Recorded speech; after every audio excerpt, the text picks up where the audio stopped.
ನಾರಾಯಣಂ ನಮಸ್ಕೃತ್ಯ ನರಂಚೈವ ನರೋತ್ತಮಂ ದೇವೀಂ ಸರಸ್ವತೀಂ ವ್ಯಾಸಂ ತಥೋ ಜಯಮುದೀರಯೇತ್. ವಿಷ್ಣು ಸಹಸ್ರನಾಮದಲ್ಲಿ 9 ನಾಮಗಳನ್ನು ನೋಡಿದ್ವಿ. ಅಲ್ಲಿಗೆ ಮೊದಲನೆಯ ಒಂದು ಪದ್ಯ ಮುಗಿದಿತ್ತು, ಶ್ಲೋಕ. ಎರಡನೆಯದು ಶುರು ಮಾಡಬೇಕೀಗ. ಅದು ಪೂರ್ತಿ ಶ್ಲೋಕ ನೋಡಿ ಆಮೇಲೆ ಒಂದೊಂದೇ ನಾಮವನ್ನು ನೋಡ್ತಾ ಹೋಗೋಣ. ಎರಡನೇ ಶ್ಲೋಕ ಅಥವಾ ಪದ್ಯ ಈ ಥರ ಬರುತ್ತೆ. ಭೂತಾತ್ಮ ಪರಮಾತ್ಮ ಚ ಮುಕ್ತಾನಾಂ ಪರಮಾಗತಿ ಅವ್ಯಯ ಪುರುಷ ಸಾಕ್ಷಿ ಕ್ಷೇತ್ರಜ್ಞೋಕ್ಷರ ಏವ ಚ. ಇದರಲ್ಲಿ ಈ ಪದ್ಯದಲ್ಲಿ ಮೊದಲನೇ ಹೆಸರು ಭೂತಾತ್ಮ. ಅದು 10ನೇ ನಾಮ ಆಗುತ್ತೆ. 9 ನೋಡಿದ್ದೇವೆ. ಇದರ ಮೊದಲನೇ ಅರ್ಥ ಯಾವನಪ್ಪ ಅಂದರೆ, ನಿರ್ದುಷ್ಟನಾದಂಥ ಆತ್ಮ ಇರೋವಂಥವನು. ಭೂತಃ ನಿರ್ದುಷ್ಟಾಸೌ ಆತ್ಮ ಚ ಭೂತಾತ್ಮ ಅಂತ ಹೇಳಿ ಗೀತಾ ತಾತ್ಪರ್ಯದ 2ನೇ ಅಧ್ಯಾಯದ 20ನೇ ಶ್ಲೋಕದಲ್ಲಿ ಆಚಾರ್ಯರು ಕೋಟ್ ಮಾಡಿದ್ದಾರೆ.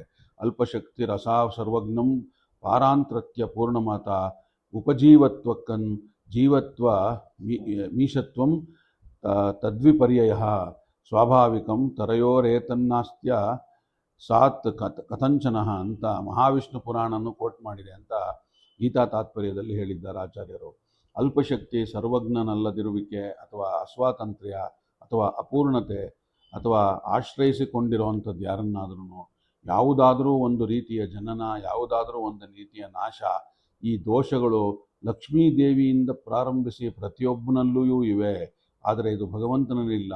ಸ್ವತಂತ್ರನಾಗಿರುವ ಹಾಗೂ ಪರಿಪೂರ್ಣನಾಗಿರುವ ಭಗವಂತನೊಬ್ಬನೇ ಉಳಿದವರೆಲ್ಲರನ್ನ ಸಾಧಾರಣವೆನಿಸಿರುವ ಯಾವುದೇ ರೀತಿ ಉತ್ಪತ್ತಿಗೂ 4 ವಿಧದ ನಾಶಕ್ಕೂ ಒಳಗಾಗದೆ ಸರ್ವದೋಷಗಳಿಂದಲೂ ಕೂಡ ದೂರನಾಗಿರುವಂಥವನು. ಎಲ್ಲವನ್ನೂ ತಿಳಿದು ಸರ್ವಜ್ಞ ಅನಿಸಿರುವಂಥ ಅವನಲ್ಲಿ ಅವಿದ್ಯೆಯಾಗಲಿ, ಅಂದರೆ ಅವಿದ್ಯೆ ಅಂದರೆ ಇಲ್ಲಿ ಆತ್ಮ ಅಜ್ಞಾತ ಕಲ ಸಂವೇತ್ತು ಘಟ್ಟತೇನ ಕತಶ್ಚನ ಅಂತ ಉಪಾಧಿ ಖಂಡನ ಹೇಳುತ್ತೆ. ಆ ಥರ ಅಜ್ಞಾನ ಅಂತಂದರೆ ಒಂದು ಪ್ರಕೃತಿಗೂ ನಿಯಾಮಕನಾಗಿರುವಂಥ ಅವನಲ್ಲಿ ಪ್ರಕೃತಿಯ ಸಂಪರ್ಕ ಪ್ರಯುಕ್ತವಾಗಿ ಹುಟ್ಟುವಂಥ ಕಾಮಕ್ರೋಧಗಳು ದೋಷವಾಗಲಿ ಯಾವುದೂ ಇಲ್ಲ ಅಲ್ಲಿ ಅವನ ಹತ್ರ. ಹಾಗಾಗಿ ಸ್ವರೂಪಭೂತವಾದಂಥ ಅಂದಾತ್ಮಕವಾದಂತಹ ಶರೀರವನ್ನು ಹೊಂದಿರುವಂಥ ಅವನು ಒಂದು ಜರಾಮರಣಗಳಿಂದ ದೂರವಿದ್ದು ಅತೀತನಾದಂಥವನು ಅಂತ ಹೇಳಿ, ನಾಸೌ ಜನಾನಾನ ಮರಿಷ್ಯತಿ ನೈದತೆ ಸೌ ನ ಕ್ಷೀಯತೆ ಸಾ ಚ ನ ವಿದ್ಯತಿ ಚಾರಣಾಹಿ ಅಂತ ಭಾಗವತ 10ನೇ ಸ್ಕಂದದ 3ನೇ ಅಧ್ಯಾಯದ 38ನೇ ಶ್ಲೋಕ ಹೇಳ್ತಾ ಇದೆ. ಆದ್ದರಿಂದಲೇ ಶ್ರೀ ವಿಷ್ಣು ಪರಿಚಯಿಸಲು ಹೊರಟಾಗ ಮಹೋಪನಿಷತ್ತು ಅವನ ಸರ್ವದೋಷ ವಿದೂರತ್ವವನ್ನು ಮೊದಲು ಉಲ್ಲೇಖ ಮಾಡಿದೆ. ವೇದಾದಿ ಸಕಲ ಶಾಸ್ತ್ರಗಳಲ್ಲಿ ಎಲ್ಲಾದರೂ ಕೂಡ ಮೇಲ್ನೋಟಕ್ಕೆ ಭಗವಂತನಲ್ಲಿ ದೋಷಗಳನ್ನು ಬೋಧಿಸುತ್ತಿರುವಂತೆ ಕಂಡರೂ ಕೂಡ ಅವನು ಗುಣಬೋಧಕಗಳನ್ನಾಗಿ ವ್ಯಾಖ್ಯಾನಿಸಬೇಕು ಅಂತ ಅರ್ಥ ಹೇಳಿದೆ. ಇದು ಇದನ್ನು ಪ್ರಮಾಣಗಳು ಎಚ್ಚರಿಸಿವೆ. ಅಚಿಂತ್ಯಾಶ್ಚ ತಥೈವ ದೋಷಾಃ ಶ್ರುತಾಶ್ಚ ನಗ್ನೈಹಿ ತಥಾ ಪ್ರತೀತ ಅಂತ ಬ್ರಹ್ಮಸೂತ್ರದ ಭಾಷ್ಯದ ವಾಕ್ಯ ಇದು. ಹೀಗೆ ದೋಷಗಳ ವ್ಯವಸ್ಥೆಯ ಭಗವಂತ ಅಧೀನವೇ ಆದ್ದರಿಂದ ಮೇಲೆ ಅಂತಹ ಭೂತಾತ್ಮನಲ್ಲಿ ಯಾವ ದೋಷವಾಗಲಿ ಹೇಗೆ ತಾನೇ ಬರಕ್ಕೆ ಸಾಧ್ಯ ಅಂತ ಹೇಳಿ ಶ್ರೀಮದ್ ಆಚಾರ್ಯರು ಯುಕ್ತಿಪೂರ್ವಕವಾಗಿ ಸಮರ್ಥನೆಯನ್ನು ಕೊಟ್ಟಿದ್ದಾರೆ.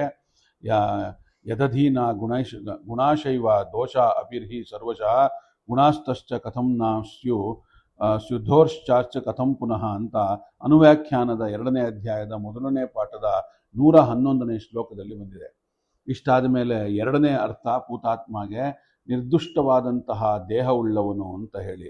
ದೇಹ ಇಲ್ಲ ಅಂತಿರಲ್ಲಪ್ಪ, ಮತ್ತೆ ದೇಹ ಇದೆ ಅಂದರೆ ನಾಶವಾಗದೇ ಇರೋವಂಥ ದೇಹ ಇರೋವಂಥದ್ದು, ದುರ್ಗುಣಗಳಿಂದ ಕೂಡದೇ ಇರೋವಂಥ ದೇಹ ಇರೋವಂಥದ್ದು, ಪೂರ್ತಿ ಸುಗುಣನಾಗಿರೋ ದೇಹ ಇದು. ಭೂತಃ ನಿರ್ದುಷ್ಟ ಆತ್ಮದೇಹ ಯಸ್ಯಸ್ಯ ಭೂತಾತ್ಮ ಅಂತ ಮತ್ತೆ ಭಾಗವತ ತಾತ್ಪರ್ಯ ನಿರ್ಣಯ 11ನೇ ಅಧ್ಯಾಯದ 22ನೇ ಶ್ಲೋಕ 23ನೇ ಶ್ಲೋಕ ಎರಡೂ ಸೇರಿ ಕೋಟ್ ಮಾಡ್ತಾ ಇದೆ. ಇನ್ನು ಭಗವಂತನ ದೇಹ ಭಗವಂತನ ಸ್ವರೂಪವೇ ಆಗಿರೋದ್ರಿಂದ ಅವನಷ್ಟೇ ನಿರ್ದುಷ್ಟ ಇದು. ಯದಾತ್ಮಾಕೋ ಭಗವತ್ಸ್ತಂಧಾತ್ಮಿಕ ಹಿ ವ್ಯಕ್ತಿ ಕಿಮಾತ್ಮಕೋ ಭಗವಾನ್ ಜ್ಞಾನಾತ್ಮಕೋ ಐಶ್ವರ್ಯಾತ್ಮಕ ಶಕ್ತ್ಯಾತ್ಮಕ ಇತಿ ಅಂತ ಬ್ರಹ್ಮಸೂತ್ರ ಭಾಷ್ಯದ ವಾಕ್ಯ ಮತ್ತೆ ಇದು. ಇಷ್ಟಾದ ಮೇಲೆ ಇನ್ನು ಈ ದೋಷಕ್ಕೆ ಅವಕಾಶವೇ ಇಲ್ಲ ಇದು. ಇನ್ನು 3ನೇ ಅರ್ಥ ಭೂತಾತ್ಮಗೆ ನಿರ್ದುಷ್ಟವಾದ ಮನಸ್ಸನ್ನು ಉಳ್ಳವನು ಅಂಥೇಳಿ. ಭೂತಃ ನಿರ್ದುಷ್ಟ ಆತ್ಮ ಮನಃ ಯಸ್ಯ ಸಹ ಆತ್ಮಶಬ್ದಸ್ಯ ಮನೋರ್ಥಕತ್ವಂ ಉಪರಿ ಉದಾಹೃತ ಪ್ರಮಾಣೇನ ಸಿದ್ಧಂ ಅಂತ ಬ್ರಹ್ಮಸೂತ್ರ ಭಾಷ್ಯ ಮತ್ತೆ ಇದು 2ನೇ ಅಧ್ಯಾಯದ 2ನೇ ಪಾಠದ 41ನೇ ಶ್ಲೋಕದಲ್ಲಿ ಬರುವಂಥದ್ದು. ಹೀಗೆ ಭಗವಂತ ಮನಸ್ಸು ಭಗವಂತನ ಸ್ವರೂಪವೇ ಆಗಿದ್ದು ಅವನಂತೆಯೇ ನಿರ್ದುಷ್ಟವಾಗಿರುವಂಥದ್ದು. ಅಲ್ಲದೆ ಪ್ರಕೃತಿಕ ವಿಷಯಗಳ ಅರ್ಥಗಳ ಜೀವಾತ್ಮರ ಮನಸ್ಸು ಕೆಡಿಸದಂತೆ ಪ್ರಕೃತಿಗೆ ಒಡೆಯನಾದ ಭಗವಂತನ ಮನಸ್ಸು ಹೇಗೆ ತಾನೇ ಪ್ರಕೃತಿ ಕೆಡಿಸಕ್ಕೆ ಸಾಧ್ಯ ಅಂತ ಹೇಳುವಂಥದ್ದು. ಇದು ಇನ್ನು 4ನೇ ಅರ್ಥ, ಪವಿತ್ರವಾದಂತಹ ಆತ್ಮ ಇರುವಂಥವನು.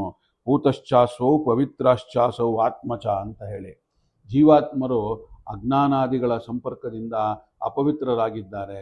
ಯಾವುದೇ ದೋಷದ ಲೇಪವೇ ಇಲ್ಲದ ಭಗವಂತನು ಪವಿತ್ರ ಅಂಥೇಳಿ ಅನಿಸಿರುವಂಥವನು. ಪರಮಾತ್ಮನ ಪಾವಿತ್ರ್ಯವನ್ನು ಕುರಿತು ಹೆಚ್ಚಿನ ವಿವರವನ್ನು ಪವಿತ್ರಂ ಎಂಬ ಅನ್ನೋ ಪದ ಬರುತ್ತೆ ಮುಂದೆ, ಅದರಲ್ಲಿ ನೋಡೋಣಂತೆ. ಇಲ್ಲಿ ಹೇಳ್ತಾ ಹೋದರೆ ತುಂಬ ದೊಡ್ಡದಾಗತ್ತೆ ಅದು. ಹಾಗಾಗಿ ಆ ಪವಿತ್ರತೆಯನ್ನು, ಪವಿತ್ರ ಅನ್ನೋ ನಿಯಮನೇ ಇದೆ, ಅದನ್ನೇ ಮುಂದೆ ನೋಡೋಣಂತೆ. 5ನೇ ಅರ್ಥ ಇನ್ನು ಪವಿತ್ರವಾದ ದೇಹವನ್ನು ಉಳ್ಳವನು. ಭಗವಂತನ ತಲೆಗೂದಲಿಂದ ಹಿಡಿದು ಉಗುರಿನ ತುದಿ ತನಕವೂ ಪೂರ್ಣ ಜ್ಞಾನಾನಂದ ಶಕ್ತಿಗಳೇ ತುಂಬಿರುವಂಥವು. ಪಾದದ ಉಗುರಿನಿಂದ ಹಿಡಿದು ದೇಹವಿಡೀ ಆನಂದವೇ ಆನಂದ ತುಂಬಿದೆ. ಅದರಿಂದ ಅವನ ರೋಮವು ಕೂದಲು ಆನಂದ ರೂಪವೇ ಆಗಿದೆ ಅಂತ ಹೇಳಿ ಮಧ್ಯಂತರ ಶ್ರುತಿ ಹೇಳ್ತಾ ಇದೆ. ಅದರಿಂದ ಅವನ ದೇಹವು ಅವನಷ್ಟೇ ಪವಿತ್ರ. ಇದಕ್ಕೆ ಪುರಾವೆಯಾಗಿ ಬೃಹದಾಕಾರಣ್ಯ ಭಾಷ್ಯ, ಉಪನಿಷತ್ ಭಾಷ್ಯ ಹೇಳುತ್ತೆ, ಆಕೇಶ ದಾಕನ ಖಾಗ್ರೋಭ್ಯ ಪೂರ್ಣ ಚಿತ್ಸುಕ ಶಕ್ತಿಂ ಅಂತ ಹೇಳಿ.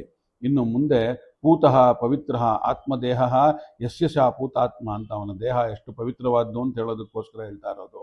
ಇನ್ನು ಅದಾದ ಮೇಲೆ ಆನಂದ ಶ್ಮಶ್ರುದಾನಂದ ಕೇಶ, ಅವನ ಕೇಶ ಎಷ್ಟು ಪವಿತ್ರ ಅಂತ ಹೇಳಕ್ಕೆ, ಕೇಶ ಅಪಾದಕನಾತ್ ಸರ್ವ ಏವಾನಂದ ಅಂತ ಹೇಳಿ ಭಾಗವತ ತಾತ್ಪರ್ಯ ನಿರ್ಣಯದಲ್ಲಿ ಆಚಾರ್ಯರು 10ನೇ ಅಧ್ಯಾಯದ ಒಂದು 82ನೇ ಇದರಲ್ಲಿ ಕೋಟ್ ಮಾಡಿದ್ದಾರೆ ಇದನ್ನ. ಹೀಗೆ ಮುಂದೆ 6ನೇ ಅರ್ಥವನ್ನು ನೋಡ್ತಾ ಇದ್ದೀವಿ. ಪವಿತ್ರವಾದ ಮನಸ್ಸುಳ್ಳವನು ಅಂತ ನೋಡಿದ್ವಿ. 7ನೇದರಲ್ಲಿ ಜೀವಾತ್ಮರಿಗೆ ನಿರ್ದುಷ್ಟವಾದ ಸ್ವರೂಪ ದೇಹವನ್ನು ಅನುಗ್ರಹಿಸುವಂಥವನು. ಏನಂದರೆ ಸ್ವರ್ಣಕಾರಕನು ಅಂದರೆ ಚಿನ್ನವನ್ನು ಅಗ್ನಿಯಲ್ಲಿ ಪುಟಬಿಟ್ಟು ತೆಗೆದಂತೆ ಅಂತ ಅರ್ಥ. ಸೇರಿಕೊಂಡಿರುವ ಒಂದು ಅದರಲ್ಲಿರುವಂಥ ಕೊಳೆಯನ್ನೆಲ್ಲ ಹೋಗಲಾಡಿಸಿ ಶುದ್ಧವಾದ ಪುಟಕ್ಕಿಟ್ಟ ಚಿನ್ನ ಯಾವ ರೀತಿ ಬೆಂಕಿಯಲ್ಲಿ ಹಾಕಿದ್ರೆ ಆಚೆ ಬರುತ್ತೆ, ಆಭರಣವನ್ನು ತಯಾರಿಸೋಕ್ಕೆ ರೆಡಿಯಾಗುತ್ತೆ, ಆ ಥರ ಭಗವಂತ ಜೀವಾತ್ಮರ ಅವಿದ್ಯಾ ಕರ್ಮಾಕರ್ಮಗಳನ್ನು ಹೋಗಲಾಡಿಸಿ ಮುಕ್ತಿಯೋಗ್ಯವಾದಂತಹ ನೂತನ ಸುಂದರ ರೂಪವನ್ನು ಕೊಡುವಂಥವನು ಅಂತ ಬೃಹದಾಕಾರಣ್ಯ ಉಪನಿಷತ್ ಸಂದೇಶ ಕೊಡ್ತಾ ಇದೆ. ತಥಾತ್ಯ ಪೇಶಸ್ಕರೀಹಿ ಪೇಶಸೋ ಮಾತ್ರಾಮುಪಾದ ಯಾನಕ್ತವಂತರಂ ಕಲ್ಯಾಣಾಂತರಂ ರೂಪಂ ತನುತ ಏವಮಾವ ಯಮಾತ್ಮೇದಂ ಶರೀರಂ ನಿಹತ್ಯ ವಿದ್ಯಾಂ ಗಮಯಿತ್ವಾನ್ಯ ನವೇತರಂ ಕಲ್ಯಾಣಾಂತರಂ ರೂಪಂ ಕುರುತೆ ಅಂತ ಹೇಳುವಂಥದ್ದಿದು. ಹೀಗೆ ಇನ್ನು 8ನೇ ಅರ್ಥ ಇದಕ್ಕೆ ಪೂತಾತ್ಮಗೆ ಜೀವಾತ್ಮರನ್ನು ನಿರ್ದುಷ್ಟರಾಗುವಂತೆ ಅನುಗ್ರಹಿಸುವಂಥವನು. ಜೀವಾತ್ಮರು ತಮ್ಮ ಹೃದಯದಲ್ಲಿ ಧರಿಸಿರುವಂತಹ ಭಗವಂತನ ಅನುಗ್ರಹದಿಂದಾಗಿ ಕಲಿಯುಗ ಪ್ರಯುಕ್ತವಾದಂತಹ ದ್ರವ್ಯ, ದೇಶ, ದೇಹ ಇವೆಲ್ಲವನ್ನು ಹಾಗೂ ಮನಸ್ಸಿನ ಸಂಬಂಧಪಟ್ಟಂತೆ ಎಲ್ಲ ದೋಷಗಳಿಂದಲೂ ಕೂಡ ದೂರವಾಗುವಂಥವರು. ಹಾಗಾಗಿ ಇನ್ನು ಇದರಿಂದ ಜೀವಾತ್ಮರನ್ನು ನಿರ್ದುಷ್ಟರಾಗುವಂತೆ ಅನುಗ್ರಹ ಮಾಡುವಂಥವನು ಅಂತ. ಇನ್ನು 9ನೇ ಅರ್ಥ ಚತುರ್ಮುಖನನ್ನು ನಿರ್ದುಷ್ಟನಾಗುವಂತೆ ಅಥವಾ ಪವಿತ್ರನಾಗುವಂತೆ ಅನುಗ್ರಹಿಸುವಂಥವನು ಅಂತ ಅರ್ಥ. ಭಗವಂತನನ್ನು ಹೃದಯದಲ್ಲಿ ಭಕ್ತಿಪೂರ್ವಕವಾಗಿ ಧರಿಸಿಕೊಂಡಿರೋದ್ರಿಂದ ಚತುರ್ಮುಖನು ನಿರ್ದುಷ್ಟ ಹಾಗೂ ಪವಿತ್ರ ಅನಿಸಿರುವಂಥವನು. ನನ್ನ ಮಾತು ಎಂದೂ ವ್ಯರ್ಥ ವಿಚಾರವನ್ನು ಕುರಿತು ಹೊರಡೋದಿಲ್ಲ ಅಂತ ಹೇಳುವಂಥದ್ದು. ಮನಸ್ಸು ಕೆಟ್ಟದ್ದನ್ನು ಯೋಚಿಸೋದಿಲ್ಲ, ಇತರ ಯಾವುದೇ ಇಂದ್ರಿಯ ಕೆಟ್ಟ ದಾರಿಯನ್ನು ತುಳಿಯೋದಿಲ್ಲ. ಯಾಕಂದರೆ ನಾನು ಹೃದಯದಲ್ಲಿ ಭಕ್ತಿಪೂರ್ವಕವಾಗಿ ಭಗವಂತನನ್ನೇ ಧರಿಸಿಕೊಂಡಿದ್ದೇನೆ ಅಂತ ಹೇಳಿ ಚತುರ್ಮುಖ ಹೇಳ್ತಾ ಇರುವಂಥದ್ದು. ಇದು ನಾರದರಿಗೆ ತನ್ನ ನಿರ್ದೋಷತ್ವವನ್ನು, ಅದಕ್ಕೆ ಕಾರಣವಾಗಿ ಭಗವಂತ ಅನುಗ್ರಹವನ್ನು ಉಪದೇಶ ಮಾಡ್ತಾ ಇರುವಂಥದ್ದಿದು. ಹೀಗೆ ಮುಂದೆ ನೆಕ್ಸ್ಟು ಇನ್ನು ಇದರಲ್ಲಿ ನಭಾರತಿ ಮೇಂಗ ಮೃಪೋಪಲಕ್ಷ್ಯೇನ ಕ್ವಚ್ಮಿನ್ಯೆ ಮನಸ್ಸೋ ಮೃಗಾಗತಿ ಅಂತ ಭಾಗವತ ಹೇಳ್ತಾ ಇದೆ. ಇದಕ್ಕೆ ಪುರಾವೆಯಾಗಿ 10ನೇ ಅರ್ಥ ಇನ್ನು ಪೂತಾತ್ಮಗೆ ತನ್ನ ವಿಶೇಷ ಸನ್ನಿಧಾನದಿಂದ ವಾಯುದೇವರನ್ನು ನಿರ್ದುಷ್ಟ ಹಾಗೂ ಪವಿತ್ರ ಆಗುವಂತೆ ಅನುಗ್ರಹಿಸುವಂಥವನು. ಭಗವಂತನ ವಿಶೇಷ ಸನ್ನಿಧಾನದಿಂದಲೇ ವಾಯುದೇವರು ನಿರ್ದುಷ್ಟರು ಹಾಗೂ ಪವಿತ್ರ ಅಂತ ಎನಿಸಿಕೊಂಡಿರುವಂಥವರು. 11ನೇ ಅರ್ಥ ಪವಿತ್ರರಾದಂಥ ಸಾಧು ಸಜ್ಜನರ ಮನಸ್ಸಿನ ಮೇಲೆ ಆಗಿರುವಂಥವನು. ಹಾಗಾಗಿ ನಾನೇ ಸಾಧುಗಳ ಹೃದಯ ಅಂತ ಹೇಳಿದ್ದಾನೆ ಭಗವಂತ ಗೀತೆಯಲ್ಲಿ. ಎನ್ನುವಷ್ಟು ಸಾಧುಗಳ ಹೃದಯದಲ್ಲಿ ತಾನು ತುಂಬಿಕೊಂಡಿರೋ ಅಂತ ಹೇಳಿ ಭಗವಂತ ಅಂಬರೀಷ ರಾಜನ ರಕ್ಷಣೆ ಸಂದರ್ಭದಲ್ಲಿ ಹೇಳ್ಕೊಂಡಿರುವಂಥದ್ದು ಕೂಡ ಇದೆ ಇಲ್ಲಿ. ಹೀಗಿರುವಾಗ 11 ಅರ್ಥಗಳನ್ನು ಪೂತಾತ್ಮಗೆ ನೋಡಿದ್ದೇವೆ. ಇನ್ನು ಮುಂದೆ ಇದಕ್ಕೆ ಒಂದು ಜಿಜ್ಞಾಸೆ ಇದೆ, ಅದನ್ನು ಒಂದು ನೋಡಿಬಿಟ್ರೆ ಇದು ಮುಂದಿನ ನಾಮಕ್ಕೆ ಹೋಗ್ಬೋದು ನಾವು. ಏನಂದರೆ ಪ್ರಶ್ನೆ ಏನಪ್ಪ ಅಂದರೆ, ಘಟಾದಿಗಳಿಗೆ ಅನಿತ್ಯತ್ವವು ನಾಶ ಆಗಿರುವಂಥದ್ದು ನಾಶ ಅಂತ, ಜೀವರಿಗೆ ದೇಹ ಹಾನಿ ಮತ್ತು ದುಃಖ ಪ್ರಾಪ್ತಿ ಎರಡೂ ನಾಶ. ಅಪೂರ್ಣತೆಯು ಲಕ್ಷ್ಮೀದೇವಿಗೆ ನಾಶ ಅಂತ ಹೇಳಬೇಕು. ನಾಶವು ವಸ್ತುವಿಗೆ ಯಾವಾಗಲೂ ಕೂಡ ಇರೋದಿಲ್ಲ. ಧ್ವಂಸ ಸ್ವರೂಪವಾದಂತಹ ಅನಿತ್ಯ ತತ್ವವು ದೇಹ ಹಾನಿ ದುಃಖ ಪ್ರಾಪ್ತಿಗಳು ನಾಶ ಯಾವಾಗಲೂ ಇರುವಂಥದ್ದಲ್ಲ. ಆದ್ದರಿಂದ ಅವುಗಳು ನಾಶರೂಪಗಳು ಕೂಡ ಆಗಬಹುದು. ಆದರೆ ಅಪೂರ್ಣತೆ ಲಕ್ಷ್ಮೀದೇವಿಗೆ ಸದಾ ಇರೋದರಿಂದ ಅದು ನಾಶವಾಗುವುದಾದರೂ ಹೇಗೆ ಅಂತ ಕೇಳಿದ್ರೆ ಪ್ರಶ್ನೆ, ಅದಕ್ಕೆ ಒಂದು ಸಮಾಧಾನವಾಗಿ ಲಕ್ಷ್ಮೀದೇವಿಯು ಸರ್ವದೇಶ ಕಾಲಗಳಲ್ಲಿ ಪರಮಾತ್ಮನಂತೆಯೇ ವ್ಯಾಪ್ತಲಾಗಿದ್ದಾಳೆ. ರೂಪ ವಿಶೇಷಗಳಿಂದ ಪರಮಾತ್ಮನ ರೂಪಶೇಷಕ್ಕಿಂತ ದೂರದಲ್ಲಿಯೂ ಇರುತ್ತಾಳೆ ಕೂಡ. ದೂರದಲ್ಲಿರುವ ಲಕ್ಷ್ಮೀ ರೂಪವು ಪ್ರಳಯ ಕಾಲದಲ್ಲಿ ಪರಮಾತ್ಮನ ಅತ್ಯಂತ ಸಾಮೀಪ್ಯವನ್ನು ಹೊಂದುತ್ತದೆ. ಇದು ಇವಳಿಗೆ ನಾಶ ಅಂತ ಹೇಳಿ ಶಾಸ್ತ್ರವಚನ ಹೇಳಿರುವಂಥದ್ದು. ಈ ಒಂದು ಅತ್ಯಂತ ಸಾಮೀಪ್ಯವನ್ನೇ ಅಪೂರ್ಣತಾ ಶಬ್ದದಿಂದ ಅಪ್ರಭೇದವನ್ನಾಗಿ ಇಟ್ಟುಕೊಳ್ಬೇಕು ಅಂತ ಹೇಳಿ, ಈ ಅತ್ಯಂತ ಸಾಮೀಪ್ಯವು ಲಕ್ಷ್ಮೀ ರೂಪ ವಿಶೇಷಕ್ಕೆ ಸದಾ ಇರೋದಿಲ್ಲವಾದ್ದರಿಂದ ನಾಶ ಶಬ್ದವಾಚ್ಯವಾಗಬಹುದು ಅಂತ ಶಾಸ್ತ್ರ ಹೇಳ್ತಾ ಇದೆ ಅಂತ ಇದಕ್ಕೆ ಸಮಾಧಾನ ಕೊಡ್ಬೋದು. ಇನ್ನೊಂದು ಏನಪ್ಪ ಪ್ರಶ್ನೆ ಬರುತ್ತೆ ಅಂದರೆ, ಪರಮಾತ್ಮನ ಅತ್ಯಂತ ಸಾಮೀಪ್ಯವು ದೋಷ ರೂಪವಲ್ಲ, ನಾಶವು ದೋಷರೂಪ ಆಗಿರುವಂಥದ್ದು. ಅದರಿಂದ ಈ ಒಂದು ಅತ್ಯಂತ ಸಾಮೀಪ್ಯ ರೂಪವಾದಂತಹ ಅಪೂರ್ಣತೆಯು ನಾಶರೂಪ ಆಗೋದಾದರೂ ಹೇಗೆ ಅಂತ ಅಂದರೆ ಇನ್ನೊಂದು ಪ್ರಶ್ನೆ. ಅದಕ್ಕೆ ಸಮಾಧಾನವಾಗಿ ಪರಮಾತ್ಮನ ಇಚ್ಛಾಧೀನಗಳಾದಂತಹ ಲಕ್ಷ್ಮೀದೇವಿಯು ಪರಮಾತ್ಮನ ಅತ್ಯಂತ ಸಾಮೀಪ್ಯವನ್ನು ಹೊಂದುತ್ತಾಳೆ. ಈ ಒಂದು ಅತ್ಯಂತ ಸಾಮೀಪ್ಯವು ಅವಳ ಅಸ್ವಾತಂತ್ರ್ಯ ದ್ಯೋತಕವಾಗಿರುವಂಥದ್ದು. ಅದರಿಂದ ದೋಷವೂ ಆಗಬಹುದು. ಬೇಕಾದರೆ ನೋಡ್ಬೋದು ಆ ಥರ. ಅದನ್ನು ಪ್ರಭುವು ದೂರಕ್ಕೆ ಹೋದ ತನ್ನ ಭೃತ್ಯರನ್ನು ತನ್ನ ಸಮೀಪ ಬರಬೇಕಂತ ಕರೆದಾಗ ಆ ಭೃತ್ಯರು ಪ್ರಭುವಿನ ಸಮೀಪಕ್ಕೆ ಹೋಗ್ತಾರೆ.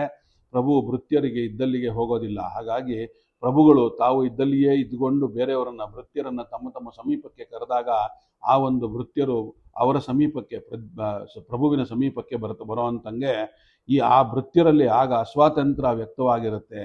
ಅದರಿಂದ ಲಕ್ಷ್ಮೀದೇವಿಯಲ್ಲಿಯೂ ಕೂಡ ಈ ಥರ ಒಂದು ಅಸ್ವಾತಂತ್ರ್ಯವು ಅತ್ಯಂತ ಸಾಮೀಪ್ಯದಿಂದ ವ್ಯಕ್ತವಾಗ್ತಾ ಇದೆ ಅಂತ ಹೇಳಿ ಶಾಸ್ತ್ರಗಳು ಹೇಳ್ತಾ ಇದೆ ಅನ್ನುವಲ್ಲಿಗೆ ಈ ಒಂದು ಮೊದಲನೆಯ ಎರಡನೇ ಪದ್ಯದ ಮೊದಲನೇ ನಾಮ ಪೂತಾತ್ಮ ಅಥವಾ 10ನೇ ನಾಮ ಪೂತಾತ್ಮ ಇಲ್ಲಿ ಉಪಸಂಹಾರ ಆಗುತ್ತೆ. ಮುಂದಿನದು 11ನೇದು ಪರಮಾತ್ಮ ನೋಡಬೇಕು. ಅದನ್ನು ನಾಳೆ ಸಿಕ್ಕಾಗ ನೋಡೋಣ ಅಂತ ಹೇಳ್ತಾ ಇವತ್ತಿನ ಈ ಒಂದು ವಿಷ್ಣು ಸಹಸ್ರನಾಮ ಚಿಂತನವನ್ನು ನನ್ನ ಗುರುಗಳಾದ ಬನ್ನಂಜೆ ಅವರಿಗೆ ಹಾಗೂ ಅಂತರ್ಯಾಮಿಯಾದ ಶ್ರೀಮದ್ ಆಚಾರ್ಯರು ಹಾಗೂ ಕೃಷ್ಣ ಪರಮಾತ್ಮನ ಪಾದಗಳಿಗೆ ಅರ್ಪಣೆಯನ್ನು ಮಾಡೋಣ. ಶ್ರೀಕೃಷ್ಣಾರ್ಪಣಮಸ್ತು. ಸರ್ವೇ ಸಜ್ಜನ ಸುಖಿನೋ ಭವಂತು.